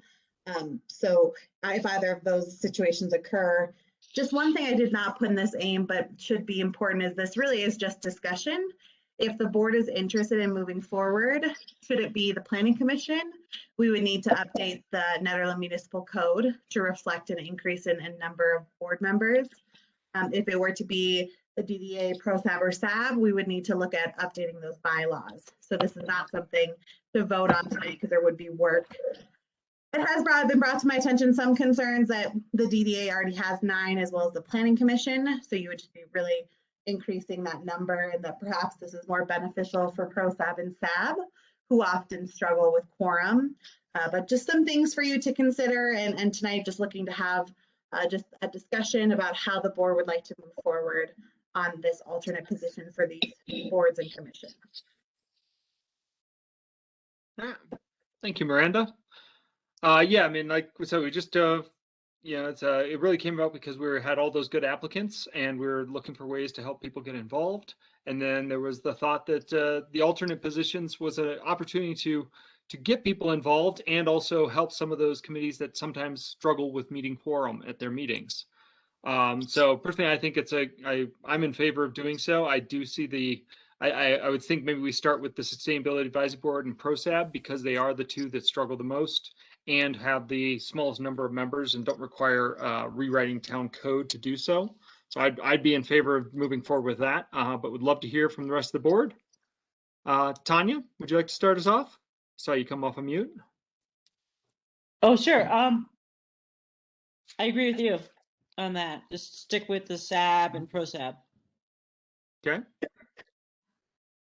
Alan, how about you as our SAB rep? I agree. I think that's an excellent idea to just go with SAB and ProSAB where the need is the greatest, and we have some potential appointees. Okay. Eric, ProSAB view? Yeah, since I've been a member, we did have one meeting in which we didn't meet quorum, so that's not too bad, but I don't think it's a bad idea to have alternates, and I think it's a good idea to start with SAB and ProSAB because it sounds like a lot of work that isn't quite necessary right now for the other boards and commissions. Okay. Julian? Yeah, it seems there is a very specific problem with SAB and ProSAB, and this seems like a good way to solve that problem. I'm entirely with you on this. All right. Jonathan? I'll go with you guys that it's a way to address a seeming issue. I will state, as a former member of ProSAB, it's a band-aid on a problem that has to do with the fact that there are issues in how things run between the volunteer boards of this town staff, and this board. And as much as we all have good meaning, at some point, town staff is going to have to stop doing the work, and we're going to have to sit down with our collective boards and, as the BOT, meet our collective boards and come to a mutual understanding and listen to them. I think that if we have volunteers that have agreed to be part of a town board that is supposed to advise their board of trustees and they are failing to meet quorum, then we should not be going for extra alternative members so that they can meet quorum to meet the deadlines to advise us so that we can pass our grants. I think that if folks aren't meeting quorum, it shows an issue in morality. It shows an issue in community. It shows an issue in leadership, and it shows an issue. And I don't blame that on us in any way, shape, or form. So please, no one on this BOT take this the wrong way. These are observations from me. So I say this is a good idea because it provides for alternate ideas. And sometimes it's not an issue of morale, it's an issue of business, and it's an issue of family, and it's an issue of we're all volunteers. And sometimes we just can't show up. But sometimes I question if there's a consistent problem in an advisory board meeting quorum, and they have 7 members and it takes 4 or 5 to meet quorum, maybe we should have more consistent meetings with them on a quarterly basis as a BOT. So I'll vote in favor of this, but I try to give you guys food for thought because this community asked for connection, and it asked for a voice, and we just passed a resolution to give nature a voice and appoint a county commission or a town council to give nature a voice, and yet we're a BOT that doesn't talk with our ProSAB or SAB on a quarterly basis.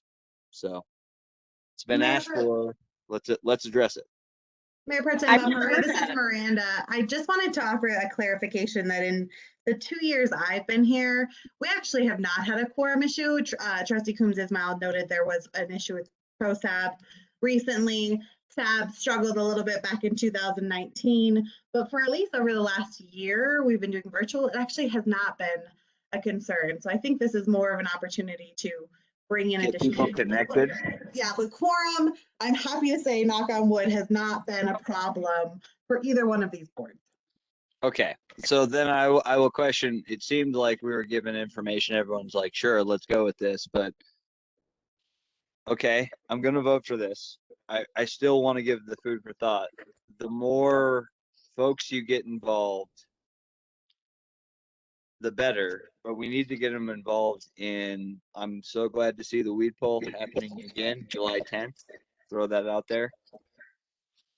I get concerned when we throw out alternate positions on a justifications that we need more folks because of quorum, and then the town administrator or town clerk, soon a town administrator, tells me it's not a quorum problem. Well, that's what our AIM just told me, and every BOT member just said, yeah, we have a quorum problem, let's address it. So why are we putting alternates on boards? So the aim, It's because we had a lot of qualified people for applicants in June for different positions that we couldn't give them an opportunity. So I think this is just like a chance for people who wanted. There was like an overwhelming amount of people who wanted to be involved, and so we didn't want them to get discouraged. So we thought, well, maybe they would want to be an alternate. But regarding the quarterly meetings, I've never known that a request for that, for them to join the BOT meetings or for us to join their meetings. How is that going to work? Us to reach out as BOT members and set a meeting with them. It's Work outside session. our meeting. It's outside their meeting. It's a work session. They're Okay. volunteers. We're largely I volunteers. would love to do some work sessions with the DDA. It was something we used for the budget with dinner so that we could work these things. It was something that occurred pre-COVID with the boards. Okay. It's something that certainly fell apart last year in the shift to virtual COVID life. Gotcha. But it is something I would very much like to bring back, is this idea of meeting with our boards. I know we talked a couple months ago about having a work session with the Planning Commission. We're still talking about when we can schedule that, because we had thought and hoped we'd be able to go back to in-person meetings in June. Obviously, that hasn't happened. It's not going to happen in the very near future. So yeah, it's a point well taken, Jonathan, that the lack of the one-on-one work sessions with our boards is something that we need to remedy. It's something we need to bring back. Why can't we just add it on as an hour before our meetings? Oh, we could do it again as virtual. Yes, the hope is because it's Tanya, harder they to have have a real rights conversation too. in person. Tanya, we got to meet them halfway. It's not just come an hour before our meeting or we show up an hour before their meeting. They're volunteers and they show up to these meetings and they give us their opinions and they work on grants and they write grants. We got to meet them halfway. Well, what do you want us to do? I mean, this is the first I've heard of it. I'm just wanting, I'm not like trying to argue in any way, shape, No, or I'm form. not either, but I would love, Okay. there's so many things I'd love to talk about with ProSab and DDA. Work with the And heads I of email people and we have ProSab, these communications, DDA, SAB, all the advisory boards to set dates that work for their members and the BOT to have a virtual meeting to check back in. yeah, well, there's no reason we couldn't do that. I haven't, there weren't any formal requests for that. I mean, I'm all for it. I think it's something we should definitely, let's look at the schedule and to start reaching out to those boards to find out when we could set something like that up. But we're getting a little distracted from the topic, the discussion topic here. Miranda, was there anything else? Mayor Larson, I just wanted to touch base on what Mayor Pro Tem Baumhofer said. So when it comes to quorum, I want to just clarify this statement. It's this last statement in the summary, that the alternate is only eligible to vote if there is a lack of quorum or there's not full attendance. So I just wanted to clarify that it's not about missing quorum, it's just a clarification on when they would be eligible to vote. I understand. I guess I'm slightly confused because the aim before us is specifically for SAB and ProSab. And depending on what you're looking at in town code, as having formerly been a chair of ProSab, that was the standing articles of ProSab, is we had an alternate under that. And it was the standing articles of SAB. So are we just trying to put this borderline across DDA, SAB, ProSab, BZA, all of our boards, because we're specifically talking about SAB and ProSab, and I can look at their articles and it already exists. So why are we even talking about it? So I'm not aware of that. And I'll go back and look. I'm not aware of it being in their articles of that they can have the alternate. And I'm not sure if they're aware of that either. Well, it's definitely in ProSab's bylaws. Deb DeAndre used to sit as our alternate, and the issue became a lack of attendance from the regulars. And so I'm all for this. I'm not against this. I'm just kind of questioning why is this even before us for SAB and ProSAB when the last I looked at those two boards' bylaws, it already is part of our ordinance. So the resolution that passed that created SAB does not, it speaks only to 7 members and makes no reference to an alternate. Correct, but there are far more resolutions that SAB passed since its beginning. I mean, SAB I think- started as SAB, ProSAB started as Prost. So I'm gonna vote for this, and we'll stop. Well, and I'm gonna it's just vote. a discussion item. So I think what we hear is that everyone's in favor of the idea of making sure that SAB and ProSAB can have alternates. And I think we can direct town staff to determine whether or not that already exists within some bylaw that we've missed, or if not, we can bring it forward to adjust the bylaws to allow for that at a future meeting.